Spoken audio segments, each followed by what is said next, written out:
Assalamualaikum warahmatullahi wabarakatuh. Alhamdulillah, assalatu wassalamu ala rasulillah. Isra secara bahasa berasal dari kata sara, bermakna perjalanan di malam hari. Adapun secara istilah, Isra adalah perjalanan Rasulullah bersama Jibril dari Masjidil Haram di Mekah ke Masjidil Aqsa di Baitul Maqdis, Palestina. Jarak Mekah ke Baitul Maqdis sekitar 1239 km yang pada saat itu normalnya ditempuh dengan perjalanan berkuda atau menunggangi unta sekitar sebulan. Mi'raj secara bahasa adalah suatu alat yang dipakai untuk naik. Adapun secara istilah, Mi'raj bermakna tangga khusus yang digunakan oleh Rasulullah untuk naik dari bumi menuju ke atas langit, ke Sidratul Muntaha. Secara umum, kisah yang menakjubkan ini disebutkan oleh Allah Subhanahu wa Ta'ala dalam Al-Quran, yang artinya Maha Suci Allah yang telah memperjalankan hambanya pada suatu malam dari Masjidil Haram ke Masjidil Aqsa yang telah kami berkahi sekelilingnya agar kami perlihatkan kepadanya sebagian dari tanda-tanda kebesaran kami. Sesungguhnya Dia adalah Maha Pendengar lagi Maha Melihat. Quran Surat Al-Isra ayat 1.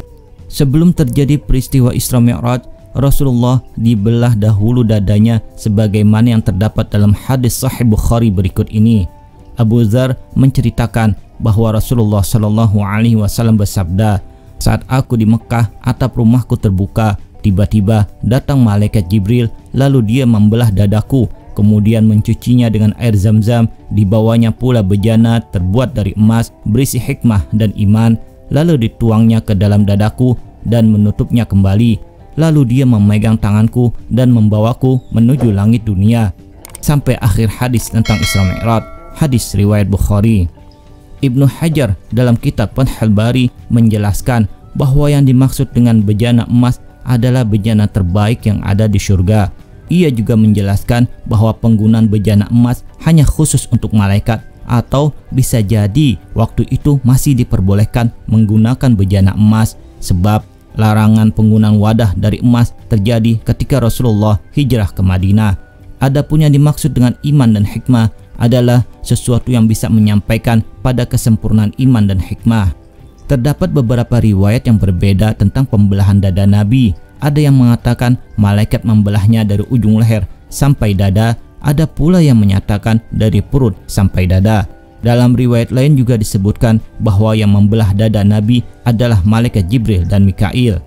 Dalam kitab Kisah Mi'rajin Nabi karya Syekh Naimuddin Al-Ghaidhi digambarkan dalam perjalanan dari Ka'bah ke Baitul Maqdis, Rasulullah mengalami pemberhentian beberapa kali, yaitu di Madinah, kemudian dekat Sajarah Musa, tempat Nabi Musa berteduh saat diburu Raja Fir'aun, kemudian di Bukit Sinai, hingga Bethlehem, tempat kelahiran Nabi Allah Isa alaihissalam. Di antara hadis sahih yang menyebutkan kisah Isra Mi'raj adalah hadis yang diriwayatkan oleh Imam Muslim dalam sahihnya dari sahabat Anas bin Malik radhiyallahu an bahwa Rasulullah Shallallahu Alaihi Wasallam bersabda, "Didatangkan kepadaku buraq, yaitu hewan putih yang panjang, lebih besar dari keledai dan lebih kecil dari bighal. Bighal adalah hewan hasil persilangan antara keledai jantan dan kuda betina. Dia meletakkan telapak kakinya di ujung pandangannya, maksudnya sekali melangkah berjarak sejauh pandangannya. Maka aku pun menungganginya sampai tiba di Baitul Maqdis. Lalu aku mengikatnya di tempat yang digunakan untuk mengikat tunggangan para anbiya. Kemudian aku masuk ke dalam masjid dan salat 2 rakaat, kemudian keluar. Kemudian datang kepadaku Jibril dengan membawa bejana berisi khamar dan bejana berisi air susu. Aku memilih bejana yang berisi air susu. Jibril kemudian berkata, 'Engkau telah memilih sesuai fitrah.' Kemudian Jibril naik bersamaku ke langit pertama, dan Jibril meminta dibukakan pintu. Maka dikatakan kepadanya, 'Siapa engkau?' Dia menjawab, 'Jibril.' Dikatakan lagi, 'Siapa yang bersamamu?' Dia menjawab, 'Muhammad.' Dikatakan lagi, 'Apakah dia telah diutus?' Dia menjawab, 'Dia telah diutus.' Maka dibukakan bagi kami pintu langit, dan aku bertemu dengan Nabi Allah Adam alaihissalam. Beliau menyambutku dan mendoakan kebaikan untukku. Kemudian kami naik ke langit kedua, lalu Jibril meminta dibukakan pintu. Maka dikatakan kepadanya, 'Siapa engkau?' Dia menjawab, 'Jibril.' Dikatakan lagi, 'Siapa yang bersamamu?' Dia menjawab, 'Muhammad.' Dikatakan lagi, 'Apakah dia telah diutus?' Dia menjawab, 'Dia telah diutus.' Maka dibukakan bagi kami pintu langit kedua, dan aku bertemu dengan Nabi Allah Isa bin Maryam dan Nabi Allah Yahya bin Zakaria. Beliau berdua menyambutku dan mendoakan kebaikan untukku. Kemudian Jibril naik bersamaku ke langit ketiga, dan Jibril memintakan dibukakan pintu. Maka dikatakan kepadanya, "Siapa engkau?" Dia menjawab, "Jibril." Dikatakan lagi, "Siapa yang bersamamu?" Dia menjawab, "Muhammad." Dikatakan lagi, "Apakah dia telah diutus?" Dia menjawab, "Dia telah diutus." Maka dibukakan bagi kami pintu langit ketiga, dan aku bertemu dengan Nabi Allah Yusuf alaihissalam, yang beliau telah diberi separuh dari kebagusan wajah. Beliau menyambutku dan mendoakan kebaikan untukku. Kemudian Jibril naik bersamaku ke langit keempat, dan Jibril meminta dibukakan pintu. Maka dikatakan kepadanya, "Siapa engkau?" Dia menjawab, "Jibril." Dikatakan lagi, "Siapa yang bersamamu?" Dia menjawab, "Muhammad." Dikatakan lagi, "Apakah dia telah diutus?" Dia menjawab, "Dia telah diutus." Maka dibukakan bagi kami pintu langit keempat, dan aku bertemu dengan Nabi Allah Idris alaihissalam. Beliau menyambutku dan mendoakan kebaikan untukku. Kemudian Jibril naik bersamaku ke langit kelima, dan Jibril meminta dibukakan pintu. Maka dikatakan kepadanya, "Siapa engkau?" Dia menjawab, "Jibril." Dikatakan lagi, "Siapa yang bersamamu?" Dia menjawab, "Muhammad." Dikatakan lagi, "Apakah dia telah diutus?" Dia menjawab, "Dia telah diutus." Maka dibukakan bagi kami pintu langit kelima, dan aku bertemu dengan Nabi Allah Harun alaihissalam. Beliau menyambutku dan mendoakan kebaikan untukku. Kemudian Jibril naik bersamaku ke langit keenam, dan Jibril meminta dibukakan pintu. Maka dikatakan kepadanya, "Siapa engkau?" Dia menjawab, "Jibril." Dikatakan lagi, "Siapa yang bersamamu?" Dia menjawab, "Muhammad." Dikatakan lagi, "Apakah dia telah diutus?" Dia menjawab, "Dia telah diutus." Maka dibukakan bagi kami pintu langit, dan aku bertemu dengan Nabi Allah Musa alaihissalam. Beliau menyambutku dan mendoakan kebaikan untukku. Kemudian Jibril naik bersamaku ke langit ketujuh, dan Jibril meminta dibukakan pintu. Maka dikatakan kepadanya, "Siapa engkau?" Dia menjawab, "Jibril." Dikatakan lagi, "Siapa yang bersamamu?" Dia menjawab, "Muhammad." Dikatakan lagi, "Apakah dia telah diutus?"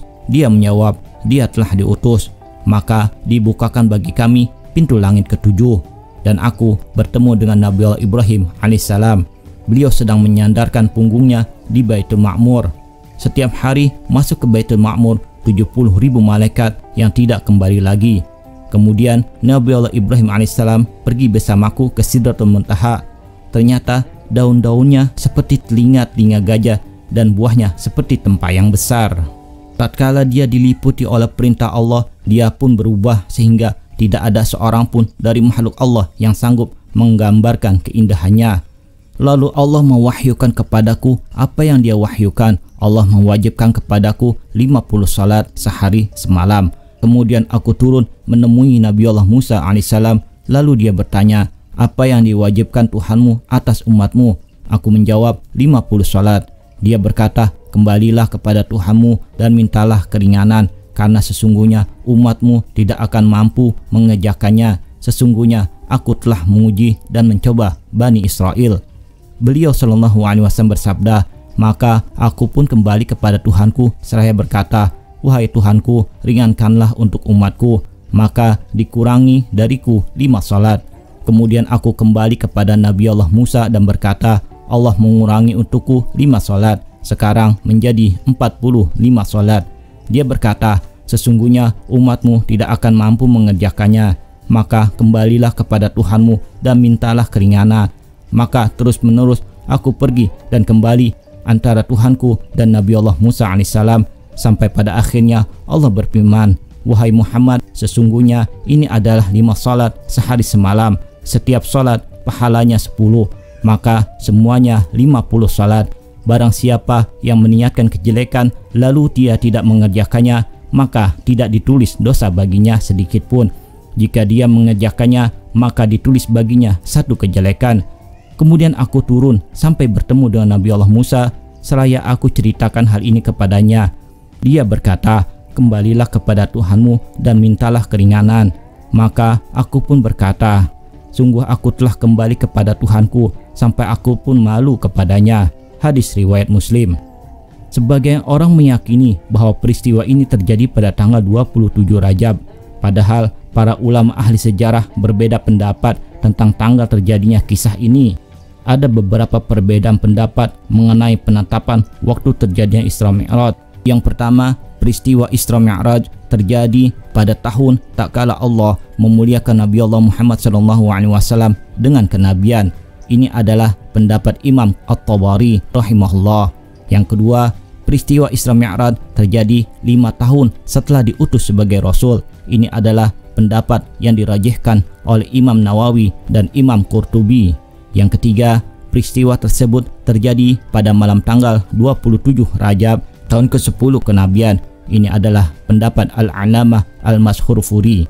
Syekh Safiyur Rahman Al-Mubarakfuri menjelaskan 3 pendapat tersebut tertolak. Alasannya karena Sayyidah Khadijah meninggal dunia pada bulan Ramadan tahun ke-10 setelah kenabian. Sementara ketika beliau meninggal belum ada kewajiban sholat 5 waktu. Juga tidak ada perbedaan pendapat ulama bahwa diwajibkannya sholat 5 waktu adalah pada saat peristiwa Isra Mi'raj.